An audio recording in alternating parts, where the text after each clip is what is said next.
आविराभिनवानंदम भक्त संतापनाशकम मनः करोमि सततम श्रीमन्नटवर प्रियम। लक्ष्मण सुत श्री वल्लभराय स्मरण करता दुष्कृत जाय कलिजन तरवा नहीं अवर उपाय यज्ञ पुरुष विनाश श्रुति गुण गाय। श्री विठ्ठल सुखकारी नामे निष्पाप थाय नर नारी दुर्गति सकल निवारी प्रगट्या श्री व्रजपति रास विहारी। अंगुष्ठचोषकं गूढ़रसपोषकं स्वल्प संतोषकं कृष्णचंद्रम गोपिका जनमनोन्मोद संपादनं तदभिलषिताकृतो विगतम्।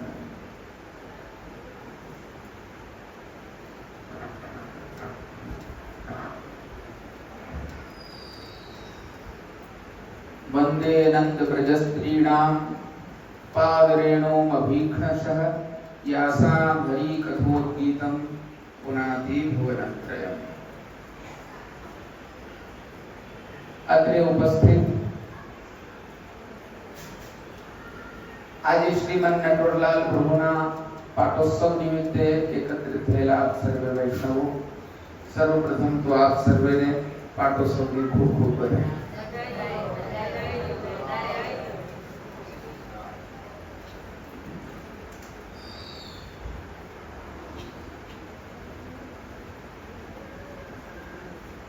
હમણાં થોડાક જ સમયાંતરમાં ઠાકોરજીના દર્શન ખુલશે। સમયનો અવકાશ હતો એટલે કંઈક રંજક સત્સંગ થઈ શકે એટલે આ કાર્યક્રમમાં ન હતું, છતાંય અત્યારે પ્રવચનનો વિચાર આવ્યો। બધા વૈષ્ણવે મને કીધું કે ભગવદ ગુણગાન થઈ શકે એનાથી ઉત્તમ શું હોઈ શકે। એમે 3 દિવસથી રાસ પંચાધ્યાયનો બધા વૈષ્ણવો ખૂબ રુચિથી રસપાન કરી રહ્યા છે કે ખૂબ આનંદનો વિષય છે।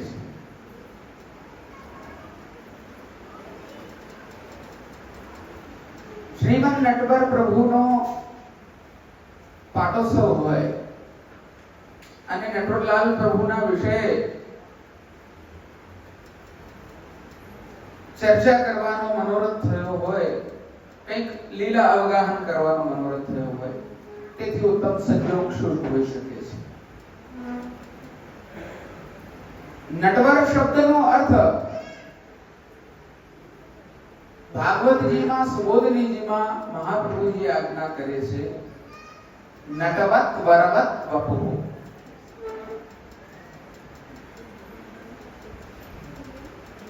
જેવી રીતે કોઈ ઉત્તમ નટ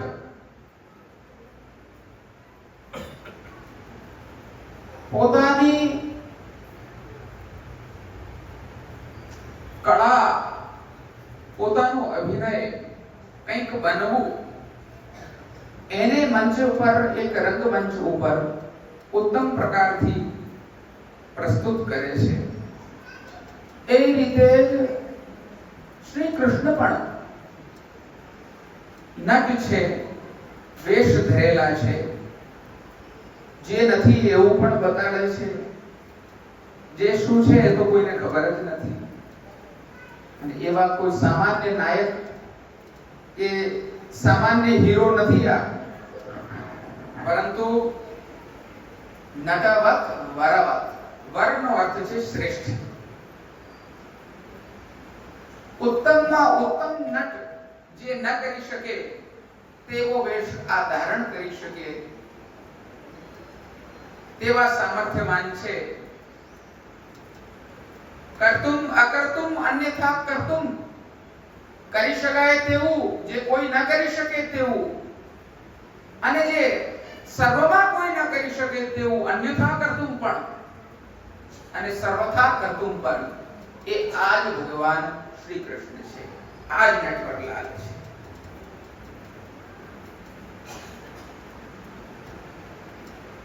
આ નટવરલાલ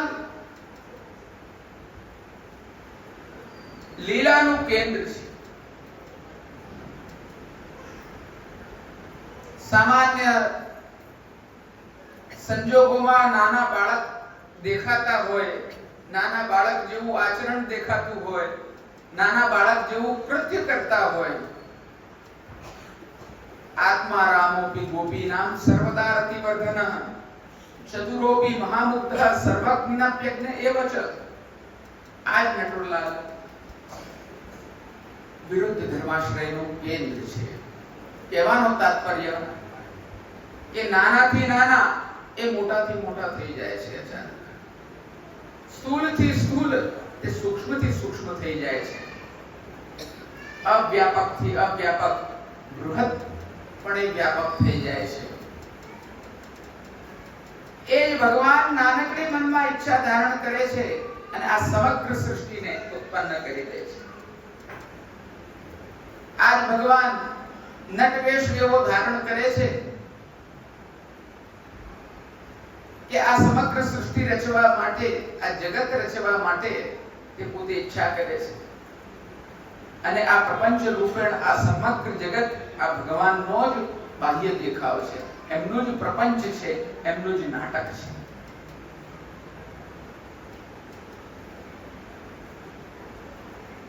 આ ભગવાન સર્ગાધિક લીલા કરે છે. ભાગવતજીના તૃતીય સ્કંદથી લઈને સર્ગ લીલા, વિસર્ગ લીલા, સ્થાન લીલા, પોષણ લીલા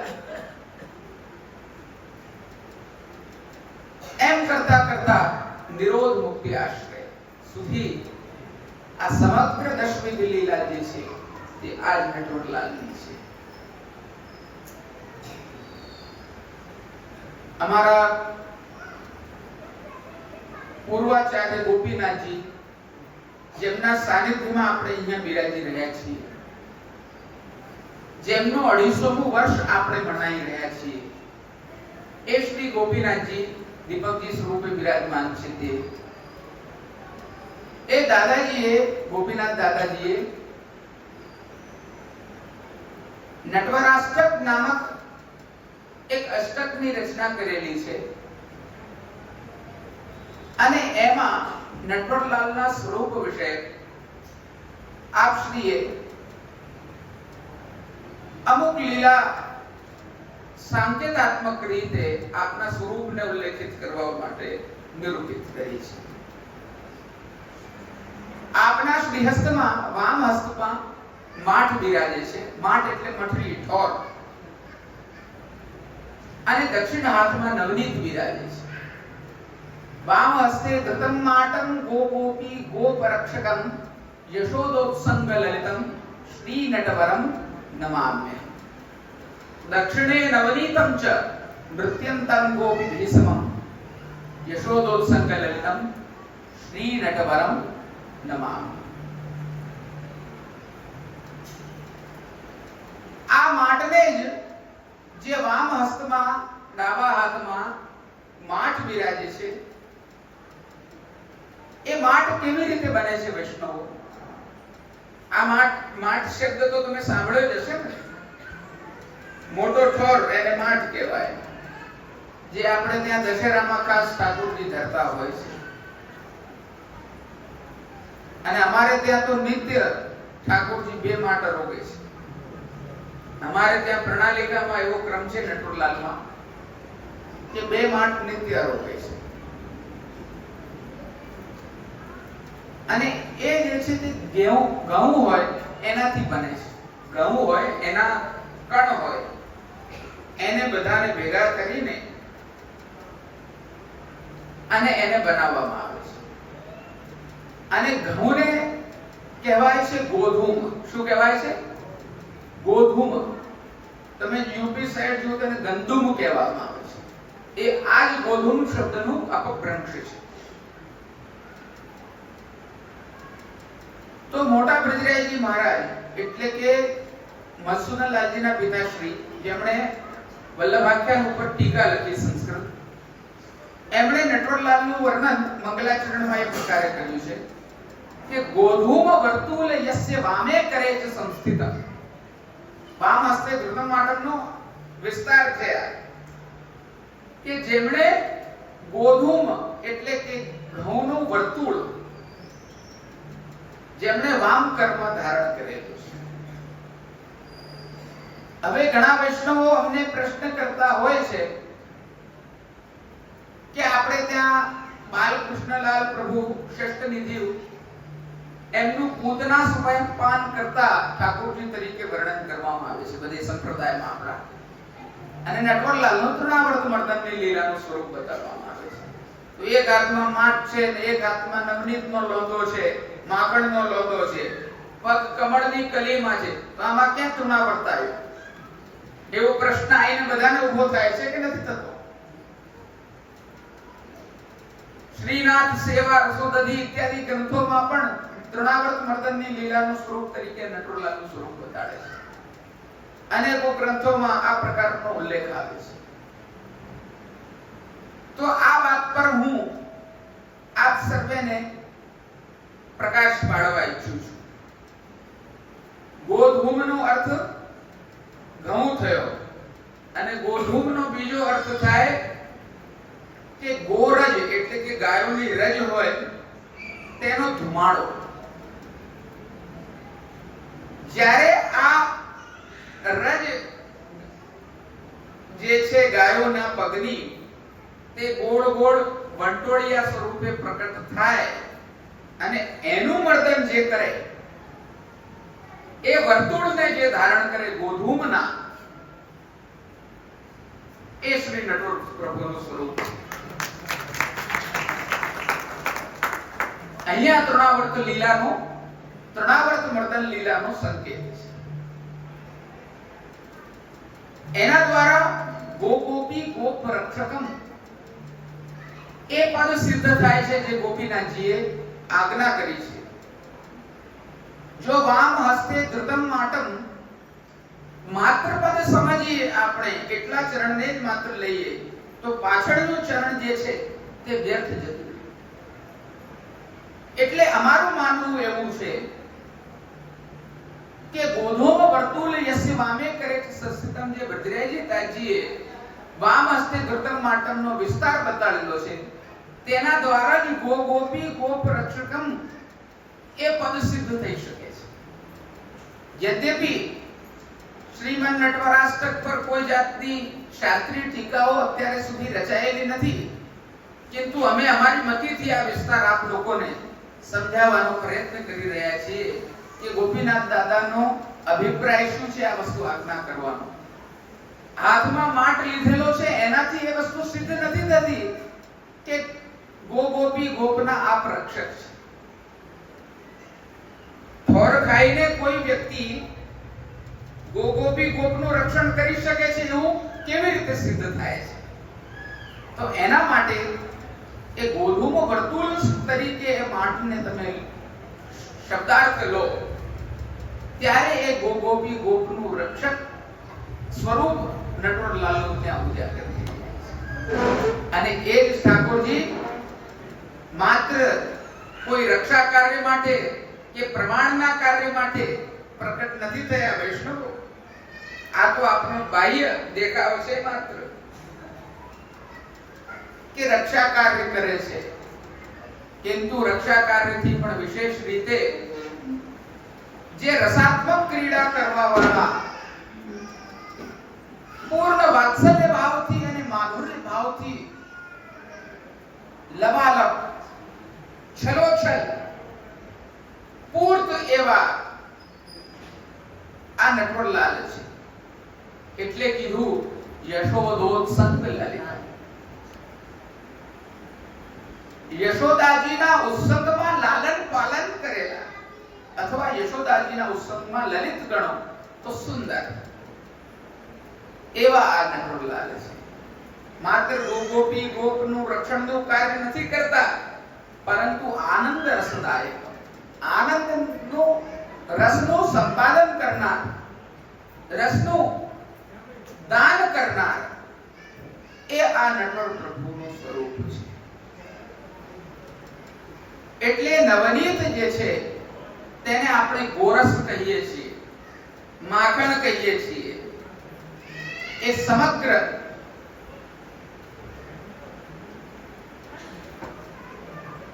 જે એકત્રિત થાય છે તે દહીંનું મંથન કર્યા પછી થાય છે. અને એ જે નવનીત છે એને જ વલ્લભાખ્યાનમાં કીધું ભજન રસ. વેદ દધી મધ્ય નવનીત જે ભજન રસ મથિક માધુરી જીવે શ્રવણ પીધો. તક્ર સમકર્મ પથ સ્નેહ રસ હીન જે શ્વેત જાણી વિમુખ તાણી લીધો. આ ભજન રસ થી યુક્ત જે જીવ હોય છે, ભજન રસમાં તરબોળ જે જીવ હોય છે, તેમનો દક્ષિણ કરથી અંગીકાર કરનાર આ નટવર પ્રભુ છે.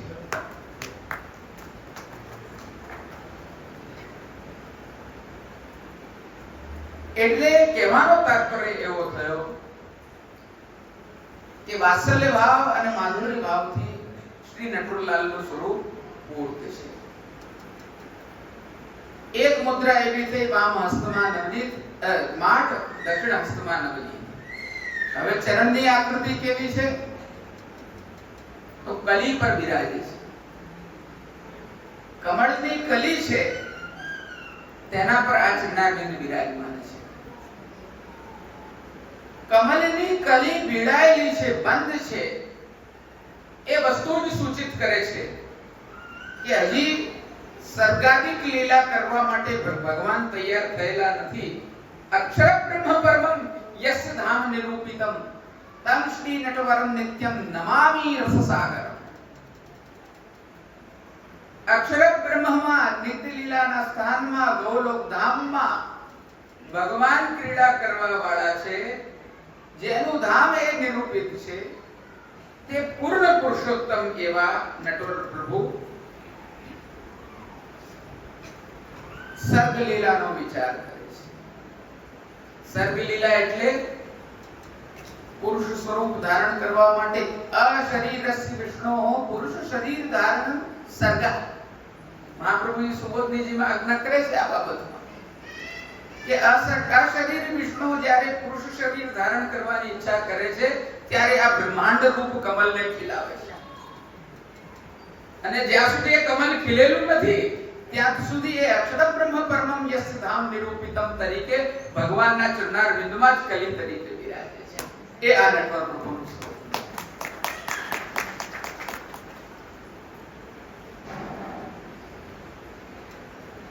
સર્ગ લીલા પ્રકટ થાય પછી વિસર્ગ થાય. બ્રહ્માજીની ઉત્પત્તિ થાય એ વિસર્ગ કહેવાય છે. પુરુષાર્થ બ્રહ્માદિ નામ ઉત્પત્તિ વિસર્ગ. મહાપ્રભુજી સુબોધનીજીમાં એ વસ્તુની પણ પરિભાષા બતાડે છે કે પુરુષમાંથી જ્યારે બ્રહ્માજી આદિની ઉત્પત્તિ થાય છે, પુરુષ સૂક્તનું ગાન થાય છે, ત્યારે બ્રહ્માજી વેદ વગેરે દ્વારા ભગવાનની સ્તુતિ કરે છે. સહસ્રશીર્ષ પુરુષઃ સહસ્રાક્ષ સહસ્રપાદ સભોમિં વિશ્વતો ઋત્વા અત્યતિષ્ઠ દશાંગુલમ ઇત્યાદિ આ પુરુષ સૂક્તનું ગાન કરે છે. બ્રહ્મા જાય જગાયો યહ ધન ધર્મ નીતે પાય એનું પ્રબોધન કરે છે. જે દેવ પ્રબોધનીની ભાવના છે. આખી રાત આપણે કીર્તન કરીએ છીએ, ચાર દર્શન થાય છે, આ બધો જે પ્રકાર છે તે આ છે. અને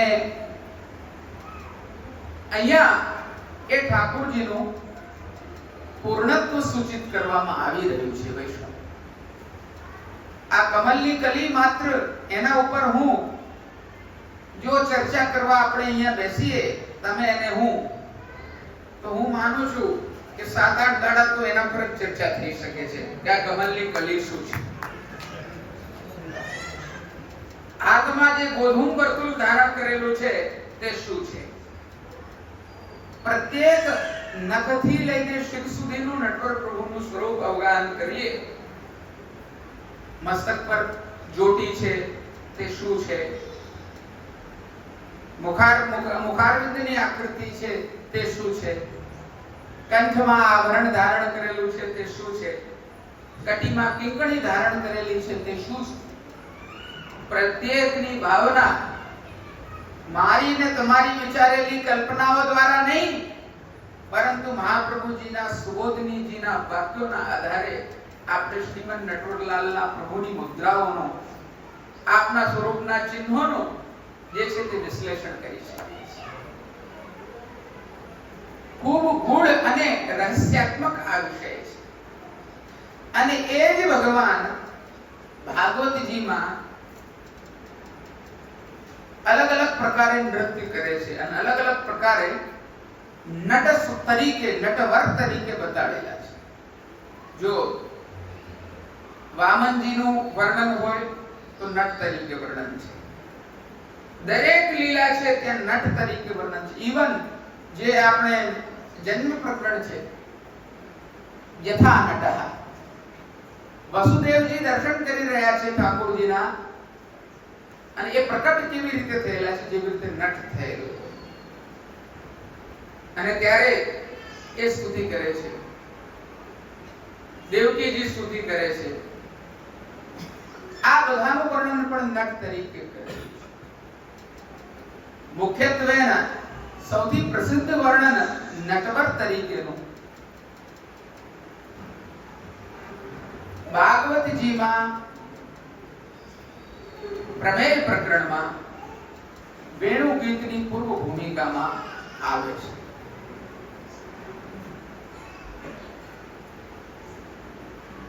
જ્યારે ભગવાન વૃંદાવનમાં પ્રવેશ કરી રહ્યા છે તદ્વર્ણયિતુમ આરબ્ધાઃ સ્મરન્તિ કૃષ્ણ ચેષ્ટિતમ નાશકં સ્મરવેગેન વિક્ષિપ્ત મનસો નૃપ. ઠાકોરજી બલરામજી બંને પ્રવેશ કરી રહ્યા છે વૃંદાવનમાં, ગોપીજનો દર્શન કરી રહ્યા છે. એટલું અદ્ભુત સ્વરૂપ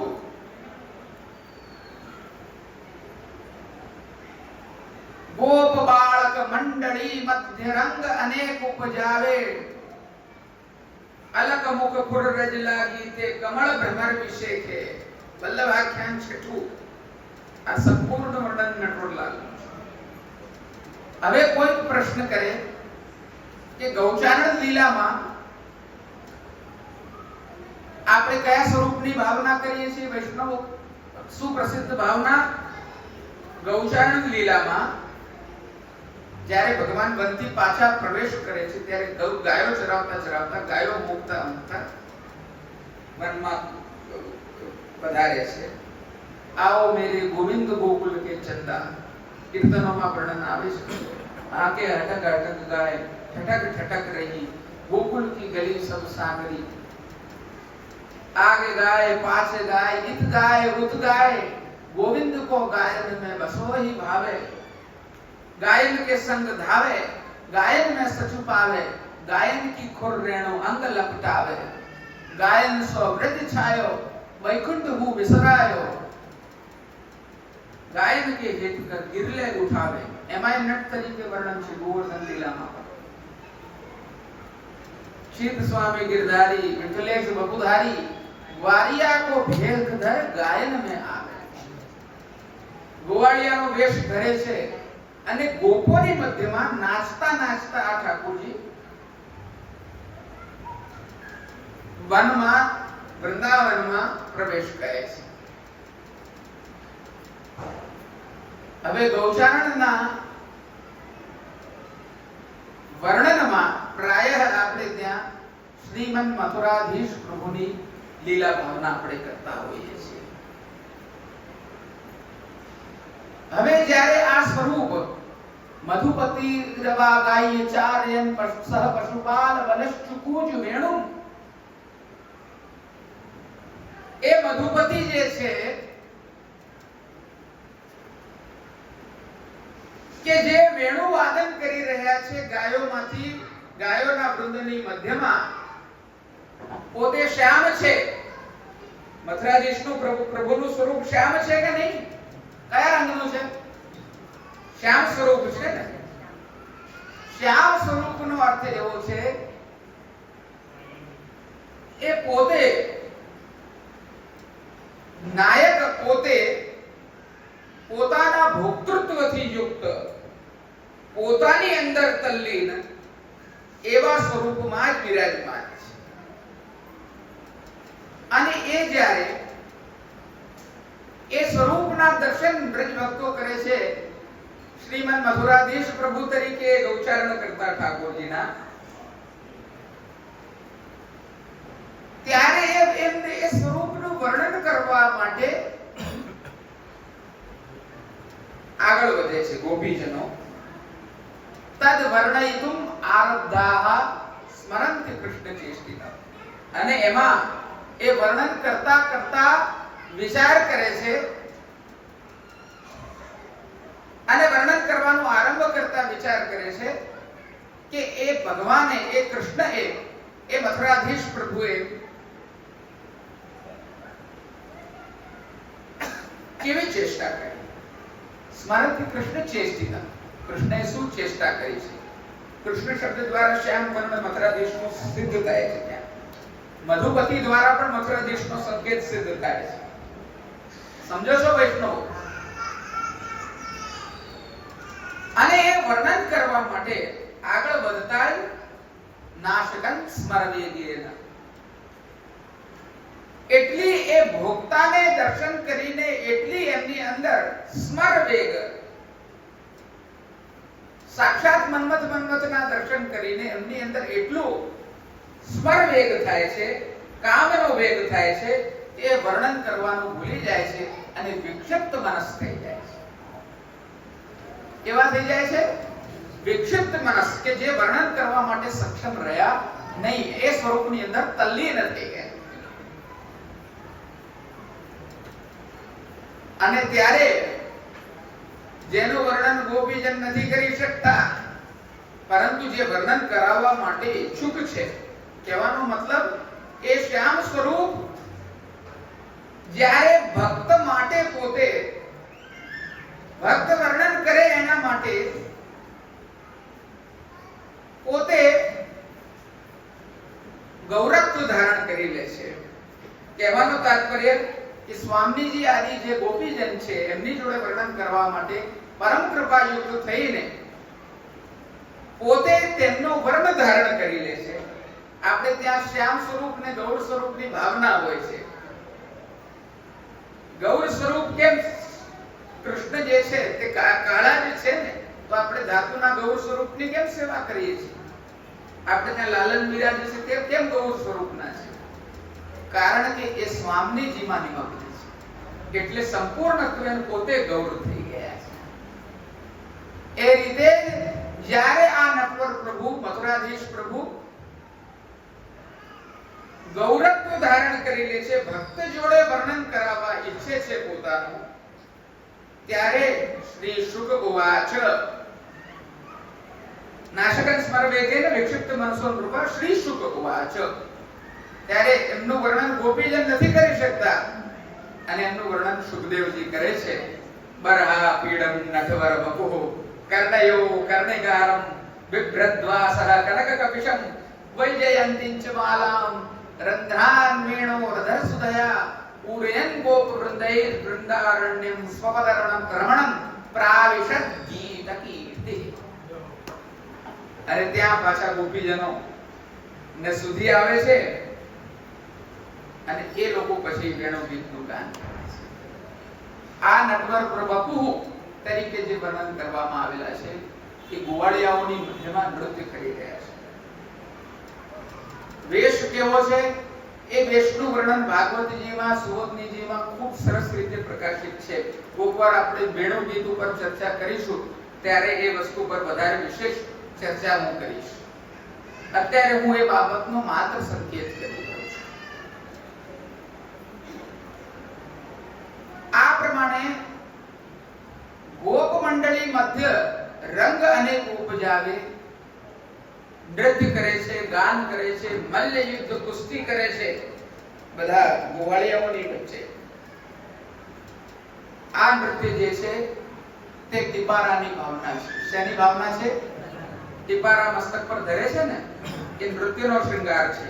નીચે મલ્લકાશ ધરે છે, એ ગોવાળિયાઓનો વેશ છે. અને ગોપોની મધ્યમાં આ જે નૃત્ય થાય છે તે મુખ્ય આપણે ત્યાં ટીપારાનો જે શૃંગાર થાય છે તેની ભાવના છે. અને એમાં જ વિવિધ પ્રકારના કતરા ધરવા, વિવિધ પ્રકારના પુષ્પ ગુચ્છાદિકની ભાવના થવી, આમ્ર મોહર ધરવી, વસંત ઋતુમાં આપણે ત્યાં ખાસ ધરે છે. આ બધી અલગ અલગ પ્રકારની ભાવનાઓનો આ સંમિશ્રણ છે.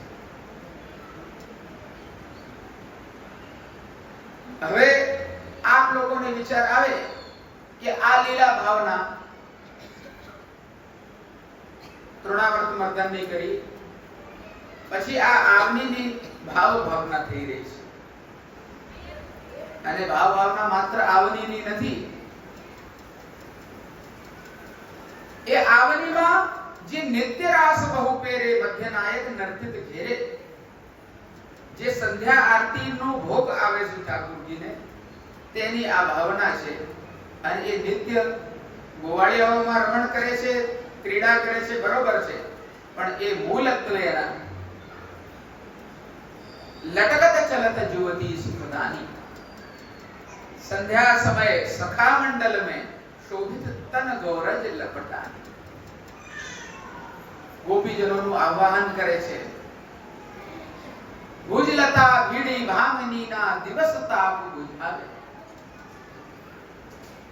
આ સ્વરૂપ શ્રી નટવરલાલનું નિત્ય રાસનું છે. નિત્ય રાસ ભ્રમણમાં નૃત્ય કરનાર જે ભગવાન છે તે ગોપીજનોની મધ્યમાં પણ રાસ કરે છે, નૃત્ય કરે છે, અને ગોપ મંડળી મધ્ય પણ આ મલ્લ યુદ્ધ અને રંગ ઉપજાવતા નૃત્યો કરે છે. પુરુષ નૃત્ય એટલે કે તાંડવ નૃત્ય અને સ્ત્રી સાથે લાસ્ય નૃત્ય, આ બંને પ્રકારના નૃત્ય કરનાર, કેમ કે નટવત વરવત છે ને, બધા જ પ્રકારના નટ કરી શકે એમ છે, નૃત્ય કરી શકે એમ છે. એટલે આ બાજુ જેવી રીતે તાંડવ નૃત્ય પુરુષોનું નૃત્ય છે, એ ગોવાળિયાઓ વચ્ચે મલ્લ યુદ્ધ કુસ્તી કરતા કરતા નૃત્ય કરે છે, ટીપારાની ભાવના. તો એ જ ઠાકોરજી મુકુટ ધારણ કરીને ગોપીજનોની મધ્યમાં પણ રાસ ક્રીડા કરે છે. એ પણ શ્રી નટવર પ્રભુની ભાવ ભાવના છે.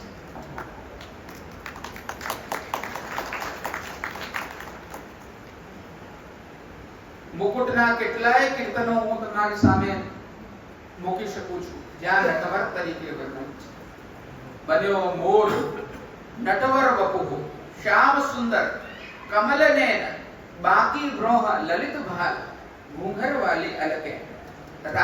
રાસના દિવસે આરતીમાં આ પદ ગવાય છે. બન્યો મોર મુકુટ નટવર વપુઃ. કહે ભગવાન હિત રામ રાય પ્રભુ રાધા સો વહાં જોગી કિए ये प्रेम ललके.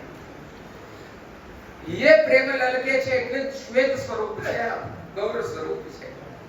જો ये प्रेम ललक ના હોય તો આપ શ્યામ સ્વરૂપે જ બિરાજમાન હોય, ઘનીભૂત સ્વરૂપે જ બિરાજમાન હોય, જે મથુરાધીશ પ્રભુની આપણે ભાવના છે. એમની અંદર ઘનીભૂત છે ને, એટલે ચારે સ્વામીજીની ભાવના એક જ સ્વરૂપની અંદર આપણે કરીએ છીએ. ચાર આયુધ જે છે મથુરાધીશ પ્રભુના, એ ચાર સ્વામીજીની ભાવના કરીએ છીએ. આ માર્ગ છે પુષ્ટિ માર્ગ વૈષ્ણવો. આપણે કોઈ દાડો નટવરલાલ પ્રભુના દર્શન કરીને અહીંયા વિચાર કરીએ છીએ કે આ સ્વરૂપ શું છે. આપણને કોઈ દાડો એવો વિચાર આવે છે કે આજે આ શૃંગાર ધર્યા છે તો આની ભાવના શું છે.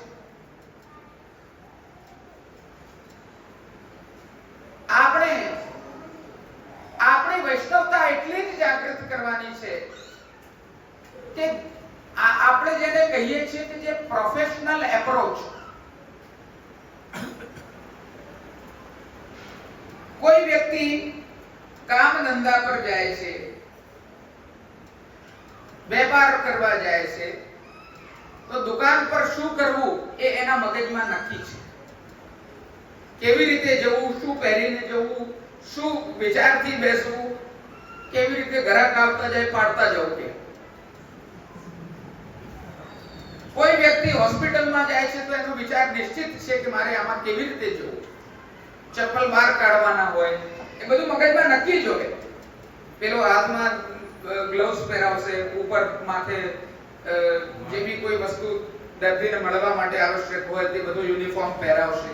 સ્કૂલ જતો હોય તો વ્યક્તિને નક્કી હોય કે ભાઈ સ્કૂલ આવી રીતે જવું પડે, ટાઈ પહેરવી પડે, બેલ્ટ પહેરવું પડે, ફલાણું કરવું પડે, ઢીકણું કરવું પડે. એની માનસિકતા સજ્જ છે. વાર બી થાય ઓપરેશન થતું હોય તો રેલવે સ્ટેશન જતો હોય તો માણસ નક્કી કરીને જાય કે ભાઈ રેલવે સ્ટેશનમાં કદાચ પ્લેટફોર્મ પર કલાક પડી ઊભી રહેવું પડે, ગાડી લેટ નહીં થાય. તો એ બધું આપણે બધે તૈયાર હોઈએ છીએ માનસિક. પણ મેં જે વિશ્લેષણ કર્યું છે હું જે સમજુ છું એ આપ લોકો સાથે આજે હું સ્પષ્ટ રૂપે વાત કરવા ઈચ્છું છું કે આપણે લોકો આપણા મંદિરોમાં પ્રવેશ કરીએ છીએ ત્યારે ચપ્પલ સાથે લૌકિકત્વ બહાર ઉતારીને અંદર નથી આવતું. અંદર પણ એ જ વિચારથી આવીએ છીએ, પેલા ત્યાં ચપ્પલ ઉતારી હું એમથી આગળ અંદર આવીને ઠાકોરજીના દર્શન કરું એ પેલા બીજી બે પંચાયત કરું.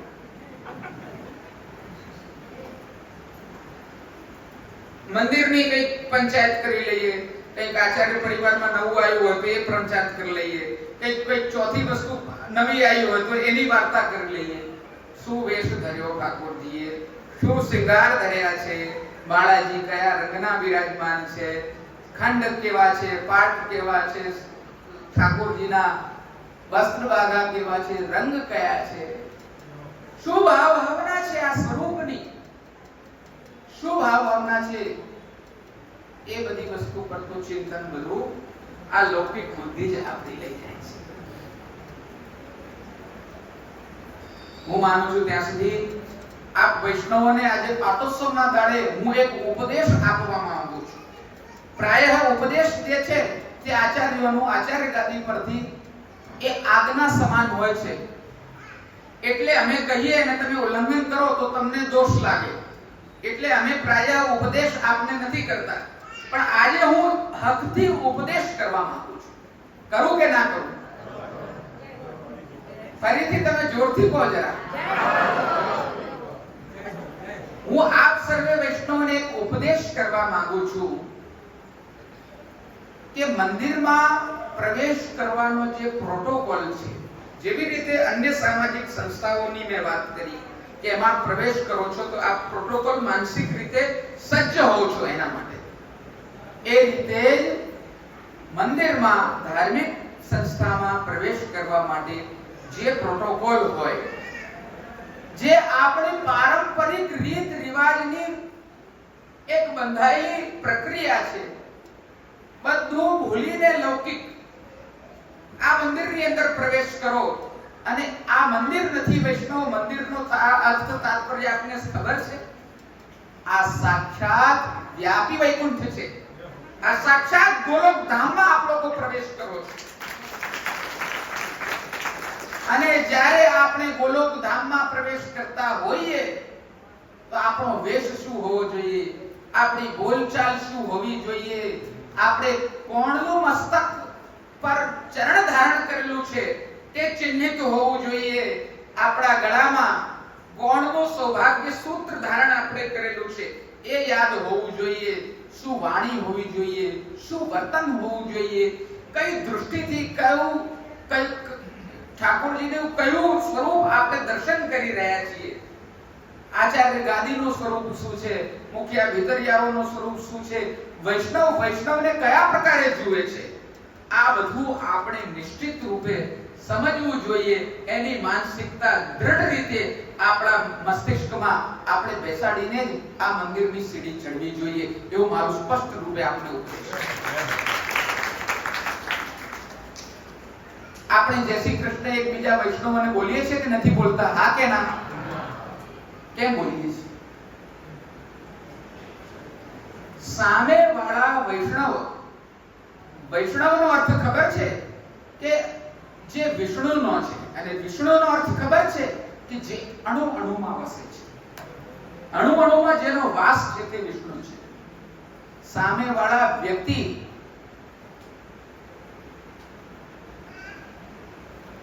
કોઈ ફલાણા ભાઈને આપણે જય શ્રી કૃષ્ણ નથી કહેતા, વૈષ્ણવ એના હૃદયમાં બિરાજમાન શ્રી કૃષ્ણ જે છે એની જયકાર બોલીએ છીએ. તમ જય સતતમ શ્રી ગોવર્ધનધર પાલય નિજદાસ.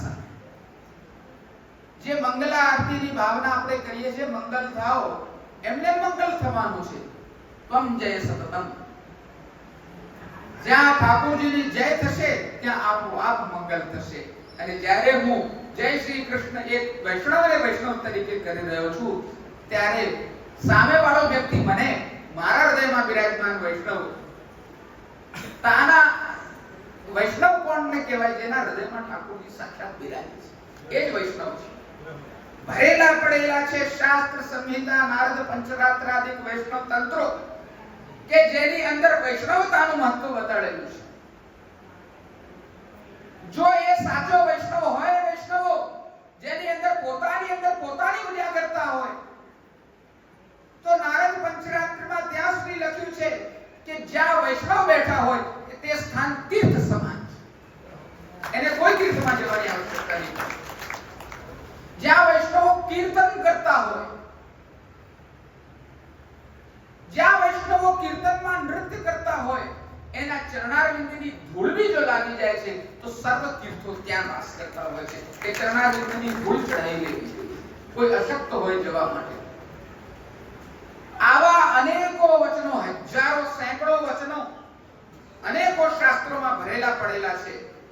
આપની અંદર આપના હૃદયમાં બિરાજમાન જે વૈષ્ણવ છે એ જે દાડે જાગૃત થઈ જશે, જે દાડે એ વિચાર કરશે કે મારું અહીંયા શું કર્તવ્ય છે, મારું બહાર હું લૌકિકમાં જઉં છું ત્યાં વૈષ્ણવ તરીકે મારું શું કર્તવ્ય છે, હું સ્કૂલમાં જઉં છું, કોલેજમાં જઉં છું, શિક્ષણ ગ્રહણ કરું છું, કેમ કરું છું? મારી વૈષ્ણવતાને વધારવા માટે કરું છું. હું આ ઘર સંસાર આદિકનું નિર્માણ કરું છું તો હું સંસારમાં પડવા માટે નથી કરતો, હું મારી વૈષ્ણવતાને વધારવા માટે કરું છું. હું ખાઉં છું વૈષ્ણવતા માટે, પીઉં છું જળ વૈષ્ણવતા માટે, હું કઈ બી કોઈ બી કાર્ય કરું છું મારી વૈષ્ણવતા માટે કરું છું. આ જ્યારે આપણા હૃદયમાં દ્રઢપણે સ્થિત થઈ જશે ત્યારે નિશ્ચિત રૂપે આપ વૈષ્ણવ તરીકે આપના હૃદયમાં શ્રીમન નટવરલાલ પ્રભુ નૃત્ય કરશે, એવું અમારું સ્પષ્ટ રૂપે માનવું છે. બસ આજે હું નટવરલાલ પ્રભુના પાટોત્સવના નિમિત્તે આ એક ઉપદેશ આપીને આપની વિચારધારાનું આપ ઘડતર કરો, નિર્માણ કરો, અને તે પછી આપ નિશ્ચિત રૂપે કહી શકો કે અમે સનાતન ધર્મવાળા છીએ. ખાલી ધજાઓ ફરકાવવાથી, બૂમ બરાડા કરવાથી સનાતન ધર્મી નથી બની શકતા. હું સ્પષ્ટ રૂપે આચાર્ય તરીકે, વલ્લભાચાર્ય તરીકે આપને કહું છું, આ બૂમ બરાડા કરવાથી ધર્મ નથી થતો. વૈષ્ણવો, ધર્મ જે છે તે સૌથી પહેલા પોતાના ઘર આંગણે પાળવો પડે છે. બહાર પબ્લિકમાં વાતો કરવાથી ધર્મ નથી પડાતો. ધર્મની શરૂઆત આપણા ઘરેથી થાય છે. હું એઠા જુઠાના હાથ ધોઉં છું કે નથી ધોતો? હું ઠાકોરજીની સેવા કરું છું કે નથી કરતો? હું સૂતક પિંડરું રજો ધર્મ આદિકનું પાલન કરું છું કે નથી કરતો? આ બધી વસ્તુનો વિચાર દરેક વ્યક્તિએ કરવો જોઈએ. આ સામાન્ય ધર્મ છે. આજે કોરોના હતો ત્યારે બધાએ બહુ ધર્મ પાળે, હાથ બી ધોયા, મોઢામાં મુખબંધ બી બાંધ્યું, 16 દિવસ નહીં તો 14 દિવસનું ક્વોરન્ટાઇન પણ પાડ્યું બધાએ. ઘણું બધું કર્યું નાટક, કેમ કે મરવાનો ડર હતો ત્યાં. પણ વૈષ્ણવો, હું તો સાચું કહું છું, આપની વૈષ્ણવતા મરી રહી છે રોજ. જો આપણે આપણા સદધર્મને, સનાતન ધર્મને સાચવી નહીં શકીએ તો આપણી વૈષ્ણવતાને શું સાચવીશું? આ સામાન્ય ધર્મ છે. આ બધા ચારે સંપ્રદાયોમાં, વૈષ્ણવોમાં, શૈવોમાં જે બી ધર્મને માને છે એ બધામાં આ સામાન્ય નિયમો છે. એવું નથી કે આપણા માથે શિંગડા છે. વૈષ્ણવોના માથે, પુષ્ટિ માર્ગીઓના માથે કોઈ શિંગડા નથી. મંદિરની અંદર જે ટેરાનો માર્ગ છે, જે વિશેષ પ્રકારની ભાવના છે, જે નિર્ગુણ ભક્તિ છે, તે આપણી વિશેષતા છે. બાકી બધો સામાન્ય ધર્મ છે જે બધે જ છે. આપણે આપણી રહેનસહેન શુદ્ધ રાખીશું તો એમાં કઈ આપણું ઘટી જવાનું નથી. અમારા તાજી આજ્ઞા કરતા હતા કે તું તારે નળથી અપરસ પાડજે, તો એનો વિપરીત અર્થ લેવા વાળા શું વાર્તા કરે છે? અરે બ્રજરાયજી મહારાજ તો બહુ છૂટ આપતા હતા. બ્રજરાયજી મહારાજે છૂટ એટલે આપી અને એટલા પૂરતી આપી કે તું નળથી પણ અપરસ પાડે. બ્રજરાયજી મહારાજે અનાચાર કરો, વ્યભિચાર કરો એવું કોઈ દાડો નથી કીધું. નળથી પણ અપરસ પાડો એમ કીધું છે. કૂવો શોધવા ના જાઓ, ટાંકી શોધવા ના જાઓ ભલે, પણ તારા નળથી પણ તું અપરસ પાળ. અપરસ પાળવાનો આગ્રહ રાખ. એ બ્રજરાયજી મહારાજની શિક્ષા છે જે આપ લોકો સમજી નથી શકતા. કંઠીને ભોગ ધરીને લેજો, એનો અર્થ શું છે? અસમર્પિત લેજો એવો અર્થ થાય છે એનો? કદાપી નહીં. હોટલનું ખાજે એવો અર્થ થાય છે? કદાપી નહીં. જ્યારે તમે શુદ્ધ વસ્તુને, પ્રભુ તમારી સન્મુખ વિરાજમાન નથી, હોસ્ટેલમાં રહો છો, વિદ્યાર્થી તરીકે ક્યાંક જઈ રહ્યા છો, આ છે તે છે, એવી પરિસ્થિતિમાં જ્યારે તમારે કંઈક ગ્રહણ કરવાની વાત આવે ત્યારે તમે ઠાકોરજીનું સ્વરૂપ આ કંઠીને જાણીને તમે ભોગ ધરીને લેજો. આપણે વાર્તાજીના, પૂર્વાચાર્યોના વચનામૃતના, વિવિધ પ્રકારના આપણા જે બી કોઈ ગ્રંથો છે એના બધાના વિપરીત અર્થો કાઢવા માટે ખૂબ ઉત્સુક હોઈએ છીએ, પરંતુ આપણે એનો સીધે સીધો અર્થ જે છે, અભિધવાણીનો જે અર્થ છે, શાસ્ત્રીય ભાષામાં કહું તો એ અભિધવાણીનો અર્થ આપણે કાઢતા નથી અને ઊંધા કાન પકડવા છે આપણે. આપણો ધર્મ બહુ સ્પષ્ટ છે, સીધો છે, સ્વચ્છ છે, શુદ્ધતાથી યુક્ત છે, પવિત્રતાથી યુક્ત છે. આપ એક ઘર પવિત્ર થશો તો આપને જોઈને બાજુવાળો પાડોશી પવિત્ર થશે. હું તો કહું એની સ્પષ્ટ કોમ્પિટિશન થવી જોઈએ કે કોણ પવિત્રતાથી રહે. જો આવું થયું, જો અનાચાર કરવાની કોમ્પિટિશન જે અત્યારે ચાલી રહી છે એની જગ્યાએ સદાચાર કરવાની જ્યારે કોમ્પિટિશન ચાલુ થશે તો આજથી હું નટવરલાલના પાટોત્સવના દાડે આ એક ટેપ બધાને આપવા ઈચ્છું છું કે પહેલું સદાચાર અમારું કરે, પહેલું સદાચાર અમારું કરે. જો આ ચળવળ ચાલી અને વૈષ્ણવતામાં બધે જ ફેરફાર આવ્યો તો આપણે બધા આટલા અહીંયા જેટલા બી વૈષ્ણવ પાછળ સુધી બેઠા છીએ, આપણે બધા લોકો આ પુષ્ટિ સંપ્રદાયને, વૈષ્ણવ સમાજને બહુ મોટું યોગદાન આપીશું એવું મારું માનવું છે. આજથી જ આ વસ્તુ જે છે એ આપ લોકો શરૂઆત કરો એવું મારું આગ્રહ છે. આજે આટલા બધા વૈષ્ણવો અહીંયા એકત્રિત થયેલા છે તો હું એક જાહેરાત કરવા ઈચ્છું છું. શ્રી ગોપીનાથજીના 250મા વર્ષ નિમિત્તે આપ લોકોએ જાન્યુઆરી મહિનામાં મોટા મહા મહોત્સવમાં ખૂબ આનંદ લીધો. આપ લોકોની મુખાકૃતિઓ જોઈને મને એકદમ પ્રસન્નતા થાય છે કે આપે કેટલો આનંદ લીધો અને શબ્દોમાં જેને ગણી શકાય તેવી સ્થિતિ નથી મારી. તે સમયે નાના બાળકોને આપણે પ્રેરિત કરવા માટે એક કાર્યક્રમ ઓનલાઈન રાખ્યો હતો કે જેમાં બધા બાળકો પોતપોતાની કલાત્મક સાંસ્કૃતિક કૃતિઓ, કોઈ લેખન કરતું હોય, કોઈ નૃત્ય કરતું હોય, કોઈ નાટક કરતું હોય, કોઈ ગાયન કરતું હોય, કોઈ ચિત્રો દોરતું હોય, કોઈ સ્કલ્પચર્સ કરતું હોય, તો એ બધા લોકો માટે આપણે એક ઓનલાઈન પ્રક્રિયાથી ફોર્મ લેવાનું અને કૃતિ લેવાનું એક આયોજન કર્યું અને એમના બધાના જે છે તે ઇનામ વિતરણ કર્યા હતા. આપ લોકોને યાદ છે ને બધાને? અને નાના નાના છોકરાઓ એટલા બધા સંખ્યામાં એ દાડે એકત્રિત થયા હતા. મંદિરમાં જગ્યા નથી પગ મૂકવાની, બહાર સુધી બધા બેઠા હતા. તો એ વસ્તુને આગળ વધારવા માટે ગંગા દશમી એટલે કે આવતા મહિનાની 13, 14, 15 અને 16 આ 4 તારીખો જૂન મહિનામાં લાઈવ અહીંયા જ 4 દિવસની 4 પ્રકારની સ્પર્ધાઓ આયોજિત કરવામાં આવશે, જેમાં ચિત્રકારી, ગાયન, વાદન, નૃત્ય ઇત્યાદિ જે બધું જે લોકોએ ઓનલાઈન મોકલ્યું હતું, હવે એ બધા લોકો અહીંયા આવશે. એના સિવાય બી જે લોકો જોડાવા ઈચ્છતા હોય એ બધા અહીંયા આવશે અને પોતાની કળાને ગોપીનાથ દાદાની સન્મુખ કરશે એવી અમારી મનમાં ઈચ્છા છે. એ મનોરથ ઠાકોરજી અને બધા નાના બાળકોને પ્રેરણા મળે. હવે મને કોઈએ કીધું કે ભાઈ આ તો છોકરાઓ માટે કરો છો, અમે બધાએ શું દોષ કર્યો છે? આ કે ના? તો એમાં અમે કેટલો અંતર કર્યો છે, ફેરબદલ, કે 10 થી લઈને 15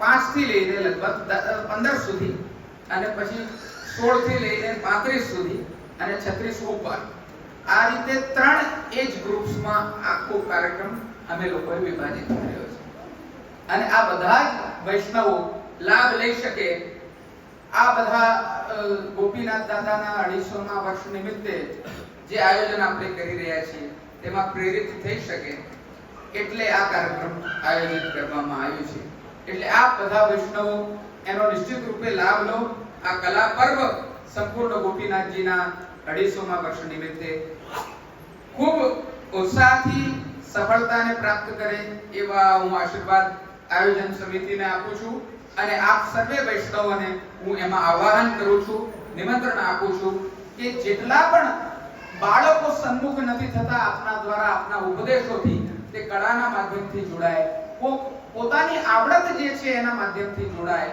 અને આપણી સત્પ્રવૃત્તિઓમાં આપણા માર્ગ સાથે આપણા સંપ્રદાય સાથે એક ઘનિષ્ઠતાથી જોડાઈ શકે એવી અમારી ભાવના છે અને આપ સર્વે બધાને સન્મુખ કરો આપ સર્વે જ પોતે જ મેં જેમ કીધું એમ પોતાના ઘરેથી આ સત્ધર્મનું આચરણ અને સન્મુખતા માટેનો આગ્રહ આ બે વસ્તુ આપ લોકો રખાવાનું શરૂઆત કરો એવું હું કહેવા ઈચ્છું છું શ્રી નટવરલાલના પાટોત્સવની ખૂબ ખૂબ વધાઈ ખૂબ ખૂબ આનંદનો અવસર છે આપ જે વસ્તુની પ્રતીક્ષા કરી રહ્યા છો તે કીર્તન સમાજનું આયોજન આજે કરેલું છે આપણે એનો આનંદ લઈશું દર્શન થતા આરતી થતા આપણે એ કીર્તન સમાજનો ક્રમ અહીંયા શરૂ કરીશું રાસ ગરબાનો પણ આનંદ લઈશું અને મહાપ્રસાદનો પણ આપ સર્વે વૈષ્ણવ જે છે તે આનંદ લઈને મહાપ્રસાદ ગ્રહણ કરીને પોતાના સ્વગૃહ પ્રતિ ગમન કરજો એટલું હું કહેવા ઈચ્છું છું ખૂબ આનંદ કરો ખૂબ આનંદ લૂંટો અને ભગવત ગુણગાનમાં બધા રત નિમગ્ન રહો એવા આશીર્વાદ આપું છું શ્રી કૃષ્ણાર્પણમસ્તુ શ્રી ગોપીજન વલ્લભાર્પણમસ્તુ શુભમ ભવતુ